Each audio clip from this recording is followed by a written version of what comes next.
كيكة النهاردة من الكيكات السهلة البسيطة اللي أي حد يعملها بمنتهى السهولة.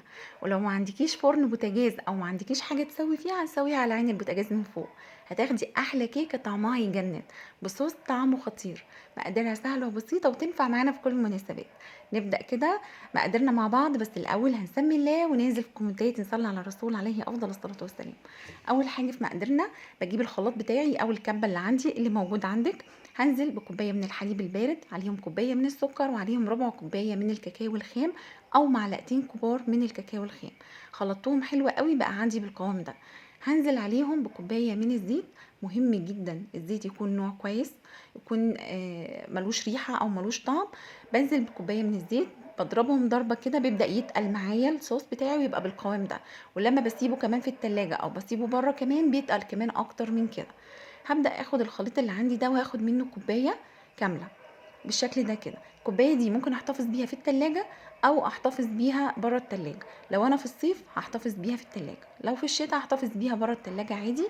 الصوص ده قوامه بيتقل معايا كمان شوية عن كده.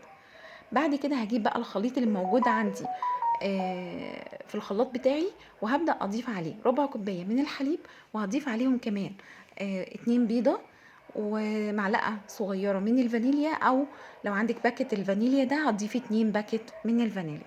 وطبعا رشة الملح اساسي معايا بالشكل ده كده. المكونات دي هاخدها واخلطها حلوة قوي، وبكده انا عملت المكونات السائلة معايا.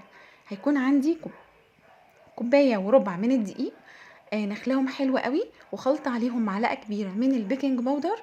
وهبدا اخد المكونات الدقيق انزل بيها على الخلاط بالشكل ده كده.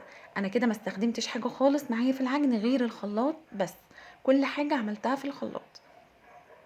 خلاط، كبه، ممكن تستخدمي الهاند بلندر اللي موجود عندك، وهنزل عليهم بمعلقه كبيره من البيكنج باودر.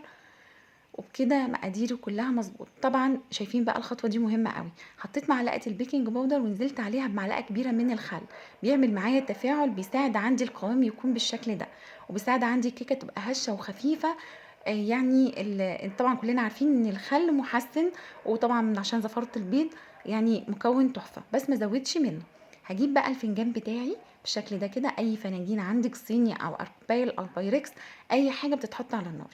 وهبدأ انزل كده عاملة بالظبط تلت الفنجان، مش املاه قوي علشان ما يعملش معاكي يقب معاكي قوي. بالظبط كده تلت الفنجان بالطريقة دي. انا عندي كمان طواجن، فانا استخدمت الطواجن كمان، يعني الخليط عندي طالع ما شاء الله كميته حلوة قوي. فكان عندي الطواجن دي استخدمتها كمان، كان فايض عندي عجينة. وهنزل فيها بالشكل ده كده. الطواجن دي على فكرة انا دخلتها الفرن، ما سويتهاش على النار من فوق. هتشوفوا دلوقتي انا سويتها ازاي. شايفين قوام العجينة؟ القوام تحفة، تحفة بجد يعني. الطواجن دي انا دخلتها الفرن على درجة حرارة 180.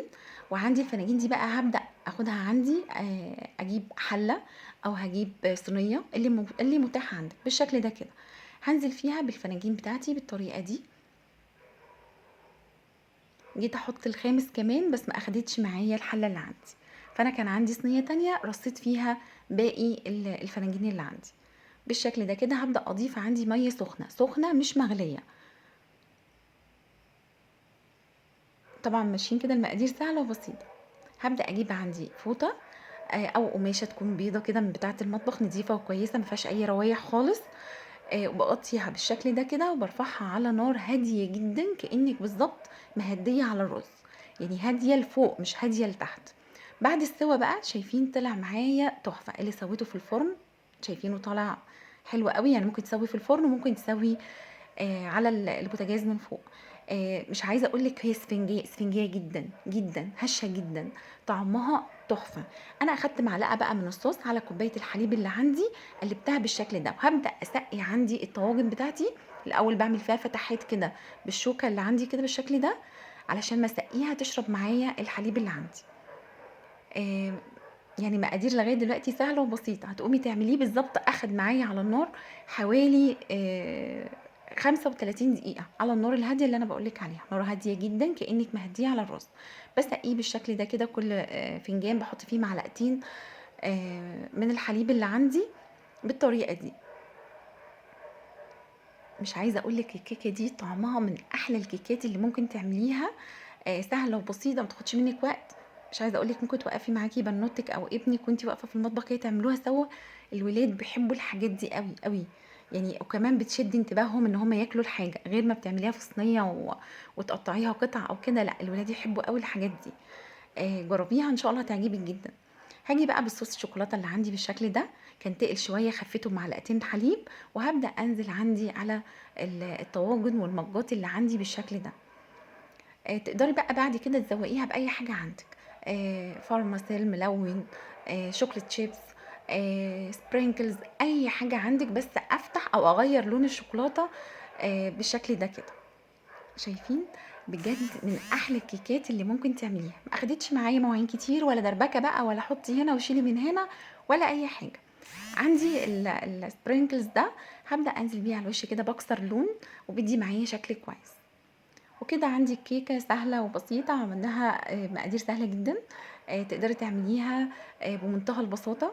زي ما قُلت لِك ممكن أنتِ تعمليها، ممكن أنتِ وبنوتِك تدخلوا المطبخ تعملوها سوا، تقدري تعتمدي على أي حد يعملها لإنها مش عايزة فرن، تقدري كمان تسويها في الفرن لو أنتِ حابة تدخّليها الفرن، بس أنا سويتها معاكِ على البوتاجاز من فوق، امشي على الخطوات مضبوطة عشان تاخدي النتيجة معاكِ، تطلع معاكِ نتيجة ممتازة. مقاديرها سهلة وبسيطة، كل حاجة عملناها في الخلاط بمكونات سهلة جدًا، يعني مش عايزة أقول لِك مكونات إن شاء الله بإذنك يا رب تبقى موجودة في كل بيت، هتقدري شيك أوي في التقديم، لو عندِك ضيف وعايزة تعملي حاجة سريعة تقومي تعمليها في ثواني، مقاديرها سهلة جدًا، جدًا، إن شاء الله تجربوها، مستنية رأيكم في التعليقات، تقولوا لي رأيكم إيه في الكيك الحلو ده. دي من أحب الكيكات عندي الصراحة وباحب أعملها كتير أوي، لإنها سهلة وسريعة وبتنجز معايا وفي نفس الوقت الولاد بيحبوها. لو جاي لي ضيوف، لو عندي مناسبة، عيد ميلاد، عندي أي حاجة، ما بتاخدش مني وقت، في ثواني باعجنها زي ما أنتم شُفتوا كده كل المكونات على بعض في الخلاط، بتطلع معايا أحلى كيك. مش عايزة أقول لِك بقى طعمها عامل إزاي، شايفين الكيك من جوّه هش جدًا؟ الصوص ده تحفة، يعني صوص الشوكولاتة ده يعني مش عايزة أقول لِك من أحلى صوصات الشوكولاتة اللي أنتِ ممكن تعمليها، وزي ما قُلت لِك اختاري نوع كاكاو حلو أوي، واختاري كمان نوع زيت يكون حلو أوي، عشان تاخدي معاكِ كيك طالع بالحلاوة والجمال ده.